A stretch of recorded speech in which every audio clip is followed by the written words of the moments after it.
Welcome to R V tailoring and R embroidery. ಇವತ್ತಿನ ವಿಡಿಯೋದಲ್ಲಿ ನೀವು ನಿನ್ನೆ ಮೊನ್ನೆ ವಿಡಿಯೋದಲ್ಲಿ button hole stitch, double button hole stitch ಹಾಗೂ ಡಬಲ್ ಬಟನ್ ಹೋಲ್ ಸ್ಟಿಚ್ ಕಲ್ತ್ರಿ.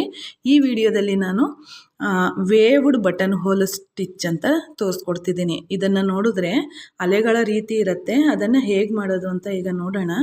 ಈಗ ನೋಡಿ, ಹೀಗೆ ಒಂದು ಲೈನನ್ನು ಎಳ್ಕೋಬೇಕು, ಮತ್ತು ಇನ್ನೊಂದು ಲೈನ್ ನೋಡಿ, ಇನ್ನೊಂದು ಲೈನ್ 3, ಅದಕ್ಕೆ ನಾವು 1 ಲೈನು ಮತ್ತು 2 ಲೈನು 3 ಲೈನಲ್ಲಿ ತೋರಿಸ್ಕೊಟ್ಟಿದ್ದೆ.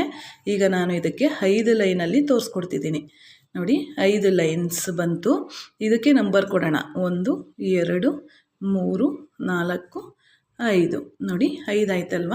ಈಗ ನಾನು ತೋರಿಸ್ಕೊಡ್ತೀನಿ ಯಾವ ರೀತಿ ಇದನ್ನು ಮಾಡ್ಕೊಳ್ಳೋದು ಅಂಥೇಳಿ. ಈಗ ನಾನು ಜೆರಿ ಥ್ರೆಡನ್ನೇ ಯೂಸ್ ಮಾಡ್ಕೋತೀನಿ.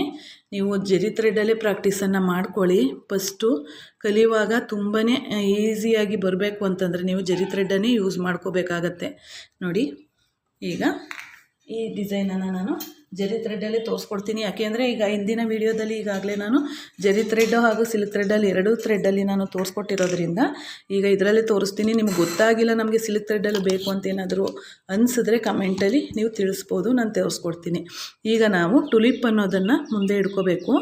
ನೋಡಿ, ಫಸ್ಟ್ ಆ್ಯಸ್ ಇಟ್ ಈಸ್ ಇದನ್ನು ಕೆಳಗಡೆ ತಗೊಂಡು ಲಾಕ್ ಮಾಡ್ಕೊಳ್ಳೋಣ. ಲಾಕ್ ಮಾಡ್ಕೊಂಡಿದ್ದಾದ ನಂತರ ಕಾಣಿಸ್ತಿದೆಯಾ ನೋಡಿ, ಲಾಕ್ ಮಾಡಿಕೊಂಡು ಇದನ್ನು ತಂದು 2ನೇ ನಂಬರ್ಗೆ ಹೋಗಿ ವಾಪಸ್ ಬರಬೇಕು. ಒಂದು ಲಾಕನ್ನು ಮಾಡ್ಕೋಬೇಕು. ಲಾಕ್ ಮಾಡ್ಕೊಂಡಿದ್ದಾದಮೇಲೆ ಸ್ವಲ್ಪ ಲಾಂಗ್ ಚೈನನ್ನು ಹಾಕ್ಕೊಳ್ಳೋಣ. ಲಾಂಗ್ ಚೈನನ್ನು ಹಾಕ್ಕೊಂಡಾದ ನಂತರ ನಾವೇನು ಮಾಡಬೇಕು, ಲಾಂಗ್ ಚೈನನ್ನು ಹಾಕ್ಕೊಂಡು ಎತ್ಕೋಬೇಕು. ಎತ್ಕೊಂಡಿದ್ದಾದ ನಂತರ 3ನೇ ಲೈನು 2 ಆಯಿತು. ಈಗ 3ನೇ ಲೈನ್ಗೆ ಹೋಗಬೇಕು. 3ನೇ ಲೈನ್ಗೆ ಹೋಗಿ ವಾಪಸ್ ಬರಬೇಕು. ವಾಪಸ್ ಬಂದು ಲಾಕ್ ಮಾಡ್ಕೋಬೇಕು. ಲಾಕ್ ಮಾಡಿಕೊಂಡು ಒಂದು ಚೈನ್ ಆದ ನಂತರ ಪುನಃ 3ನೇ ಲೈನ್ ಆದ ನಂತರ 4ನೇ ಲೈನು.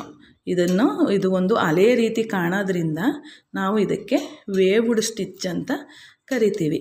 ನೋಡಿ, ಇಲ್ಲಿ ಒಂದು ಲಾಂಗ್ ಚೈನು. ಈಗ ನಾವು 5ನೇ ಲೈನನ್ನು ಹಾಕ್ಕೋಬೇಕು. ನೋಡಿ, ಈಗ ಇಲ್ಲಿ ಇದು ಲಾಕ್ ಮಾಡಿಕೊಂಡೆ. ಲಾಕ್ ಮಾಡ್ಕೊಂಡಿದ್ದಾದ ನಂತರ ನೋಡಿ, ಇಲ್ಲಿಂದ ಫಸ್ಟು ನೋಡಿ ಬಿಟ್ಕೊಳ್ತು, ಇದನ್ನು ಅದೇ ರೀತಿ ಬಿಟ್ಬಿಟ್ಟು ಇಲ್ಲಿಂದ ಪುನಃ ತಗೊಂಡಾದ ನಂತರ ನೋಡಿ ದಾರನ ಕೊಟ್ಕೋಬೇಕು. ಪುನಃ ಲಾಸ್ಟಿಗೆ ಬಂದು ಇದನ್ನು ಇಲ್ಲಿ ಲಾಕ್ ಮಾಡ್ಕೊಳ್ಳೋಣ. ಲಾಕ್ ಮಾಡ್ಕೊಂಡಿದ್ದಾದ ನಂತರ ಪುನಃ ನಾವು ಲಾಂಗಾಗಿ ಒಂದು ಚೈನನ್ನು ಹಾಕ್ಕೋಬೇಕು.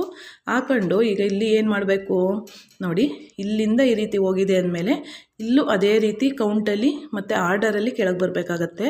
5ಕ್ಕೆ ಹೋದ್ಮೇಲೆ ನಮಗೆ 1 ಸಂಖ್ಯೆ ಕಡಿಮೆ ಮಾಡಿಕೊಂಡ್ರೆ ನಮಗೆ 4ಕ್ಕೆ ಬರಬೇಕು. ನೋಡಿ, ಈ ರೀತಿ ಬರುವಂಥದ್ದು ಎಷ್ಟು ಚೆನ್ನಾಗಿರುತ್ತೆ ಅಂದರೆ, ನಿಮ್ಗೇನಾದರೂ ಇದು ಅರ್ಥ ಆಗಿಲ್ಲ, ನಮಗೆ ಇದನ್ನು ಸಿಲ್ಕ್ ಥ್ರೆಡ್ಡಲ್ಲೂ ನೋಡಬೇಕು ಅಂದರೆ ಖಂಡಿತ ಕಮೆಂಟ್ ಬಾಕ್ಸಲ್ಲಿ ತಿಳಿಸಿ, ನಾನು ಅದನ್ನು ತೋರಿಸ್ತೀನಿ. ಈಗ 4ಕ್ಕೆ ಬಂದ ನಂತರ ಇದನ್ನು 3ಕ್ಕೆ ಹಾಕ್ಕೊಳ್ಳೋದು ತುಂಬಾ ಈಸಿ ಫ್ರೆಂಡ್ಸ್. ಇದು ನೀವು ಕಲಿತೀವಿ ಅಂತ ಆಸಕ್ತಿ ಇಟ್ಕೊಂಡ್ರೆ ಇದನ್ನು ಕಲಿಯೋದಕ್ಕೆ ತುಂಬಾ ಈಸಿಯಾಗಿ ಹೋಗುತ್ತೆ. ಹಾಗಾಗಿ ಇಲ್ಲಿ ಇದನ್ನು ಹಾಕ್ಕೋಬೇಕು. ಹಾಕ್ಕೊಂಡಿದ್ದಾದ ನಂತರ ಇದು 2 ಆದ ನಂತರ ಇದನ್ನು ಇಲ್ಲಿಗೆ ತಂದು ವಾಪಸ್ ತಗೊಬರಬೇಕು. ಆ್ಯಸ್ ಇಟ್ ಈಸ್ ಇದು ಒಂದು ಸೆಟ್ ಆಯಿತು. ಈಗ ನಾವು ಪುನಃ ನಮಗೆ ಜಾಗ ಇದೆ ಅಂದರೆ ನಮಗೆ ಕಂಟಿನ್ಯೂಯೇಷನ್ ಹೋಗಬೇಕು ಅಂತಂದರೆ ಈಗ ಇಲ್ಲಿಂದ ನಾವು 1ಕ್ಕೆ ಹಾಕಿದ್ವಿ. ಈಗ ನಾವು ಇದನ್ನು 2ಕ್ಕೆ ಹಾಕಿ ಇಲ್ಲಿಂದ ವಾಪಸ್ ತಗೊಬಂದು ಲಾಕನ್ನು ಮಾಡ್ಕೊಳ್ಳೋದು. ಆ್ಯಸ್ ಇಟ್ ಈಸ್ ಇದೇ ರೀತಿ ಕಂಟಿನ್ಯೂ ಆಗ್ತಾ ಹೋಗುತ್ತೆ. ನೋಡಿ, ಈಗ ಇದು 2ಕ್ಕೆ ಹಾಕಿದ್ವಿ ಅಲ್ವಾ, ಇದನ್ನು 3ಕ್ಕೆ ಹಾಕ್ಕೊಳ್ಳೋ ಅಂಥದ್ದು. ನೋಡಿ, ಇದು 3ಕ್ಕೆ ಹಾಕೊಂಡಿದ್ದಾದ ನಂತರ 3ರಿಂದ 4ಕ್ಕೆ, 1ರಿಂದ ಏನು ನಾವು ಯಾವುದನ್ನು ಹಾಕೋದಿಲ್ಲ. ಪುನಃ ಇದು 5ಕ್ಕೆ ತಂದು ಇಲ್ಲಿಂದ ಲಾಕನ್ನು ಮಾಡ್ಕೊಳ್ಳೋದು. ನಿಮಗೆ ಬೇಕಂದರೆ ಕಾಣಿಸ್ತಿದೆಯಾ ನೋಡಿ, ಕಾಣಿಸ್ತಿದೆ.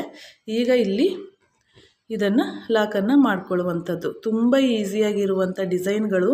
ನೀವು ಬೇಸಿಕ್ ಎಷ್ಟು ಕಲ್ತ್ಕೋತೀರಾ ನೋಡಿ, ಲಾಕ್ ಆಯಿತು, ಅಷ್ಟು ಚೆನ್ನಾಗಿ ನೀವು ಇದನ್ನು ಕಲಿಬೋದು. ಪ್ರತಿಯೊಂದನ್ನು ನೀವು ಕಲ್ತ್ಕೊಂಡು ಆರಾಮಾಗಿ ಸ್ಟಿಚ್ಚನ್ನು ಹಾಕ್ಕೋಬೋದು. ನೋಡಿ, ಸಿಂಗಲ್ ಬಟನ್ ಹೋಲ್ ಸ್ಟಿಚ್ ಇಲ್ಲಿ ನಾನು ತೋರಿಸ್ತಾ ಇದ್ದೀನಿ ಡಬಲ್ ಬಟನ್ ಹೋಲ್ ಸ್ಟಿಚ್, ಮತ್ತು ಇದು ವೇವ್ಡ್ ಅಂದರೆ ಅಲೆಗಳ ರೀತಿ ಬರುವಂಥದ್ದು. ಸ್ಟೆಪ್ ವೈಸ್ ನೋಡಿ ಎಷ್ಟು ಚೆನ್ನಾಗಿ ಬಂದಿದೆ ಅಲ್ವಾ.